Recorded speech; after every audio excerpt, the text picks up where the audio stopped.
So it didn't work, which, yes, was my worst nightmare. It was actually my worst nightmare. Because as I've been saying, like, over and over again, if ketamine doesn't work, I've been, like, hyped up to believe that, like, that's the last step. Like, there's nothing else. Sorry, we tried everything.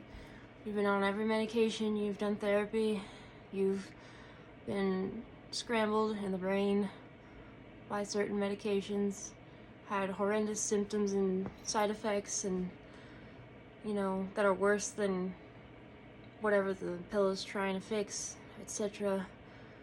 So I was like, well, once ketamine fails, I will never have any hope to live a normal life. And I don't like saying this, but the truth is I cannot live like this anymore. I really can't. I smile when I think a normal person is supposed to smile.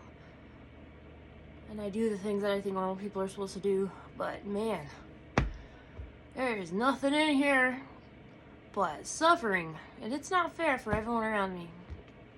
It's not their fucking problem. I was born with a brain that wasn't wired right. It's just not fair. So I was talking to my prescriber. She took me off ketamine.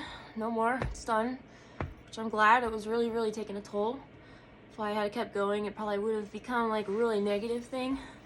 Because it was just unpleasant. So we're going to look into electroshock therapy, basically. She approached me with it. She said something that kind of shocked me. And I'm going to sound like a fucking braggart when I say this. But this is literally what she said. She's cool as hell. She said, I'm not blowing smoke up your ass, but your intelligence and self-awareness are making it very hard to treat you. You are a very difficult case. Your brain is an enigma. It is so resistant to any treatment. And I want to take it as a compliment, but man, that sucks. That is like built to fail. This kind of brain is what happens when animals don't eat the sick, weird youngins so that they get to grow up and be like sick, weird adults, you know? So like, I got this sick brain, and the only thing it's good at is being resistant to change and good stuff. So, I mean, it's strong if you want to look at it that way. It's strong when it comes to like evading medication and therapies. So yeah, I'm tough, I guess, in the wrong direction. So yeah, ECT, they put you down and they, basically stimulate parts of your brain with electrodes. I don't know all the sciencey stuff about it, but you guys know the basics. They're gonna shock you into being normal, I guess. It's an invasive thing. I don't care at this point. I told her I don't care.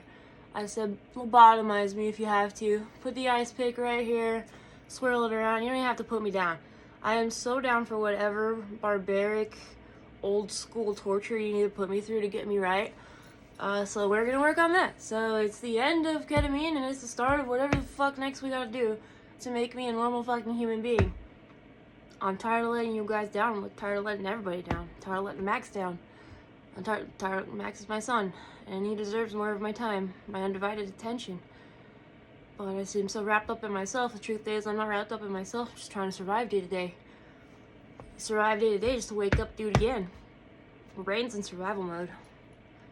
But I will say I've gotten sleep the last couple of days because I've had a cold, and cold medicine will knock you out.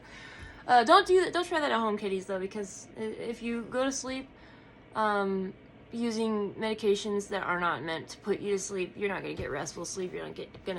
Your brain's not gonna get the healing it needs. So after 4 days of no sleep, even that kind of like fake sleep where you just knocked out, even that is like a refreshment. But that's because you're probably gonna end up like start to actively die after not sleeping for 4 days. So bring on the Tylenol PM.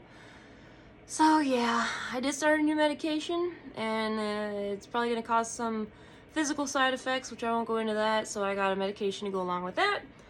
My prescriber is awesome and knows that I'm also very prone to getting every fucking side effect available under the sun for any medication, so we're preparing for that.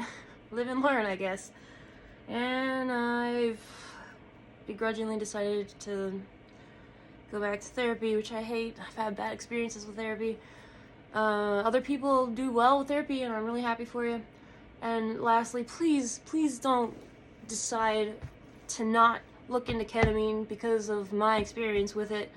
This was just kind of like to keep track of myself and for other people to be educated and entertained, but don't throw any ideas away just because I had a bad time, because it is really useful. A lot of people have great results. A lot of people there, they seem to be doing really well, and they seemed really positive about it, because they throw like, you know, 7 or 8 of us in a room, and I just the odd one out again. So please don't make any decisions based on my weird brain having a hard time with ketamine, because I feel like it is a really useful resource. So the same thing with therapy. I've had bad experiences with therapy, but that doesn't mean you will. And a lot of people have great experiences, and I'm really happy for them. So onward. I'm tired, but onward. We're gonna keep trudging through. Thank you guys for sticking around with me, putting up with me. I'm gonna get better, and you're gonna watch before your very eyes. I won't promise, because that's a jinx, but gonna be a Honey Crisp one day. Nice juicy Honey Crisp that goes crunch when you bite into it, not a soggy yellow gross red delicious apple.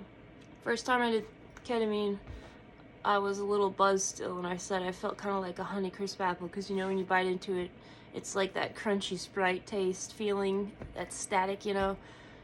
And after the treatment, yeah, you do feel good. You do feel good right after. That's why I stopped doing videos right after treatment, because you feel nice right after, and then it wears off. That's the problem. It just didn't stick. I guess I have a smooth smooth brain. All right, I love you guys. Thank you so much for sticking around.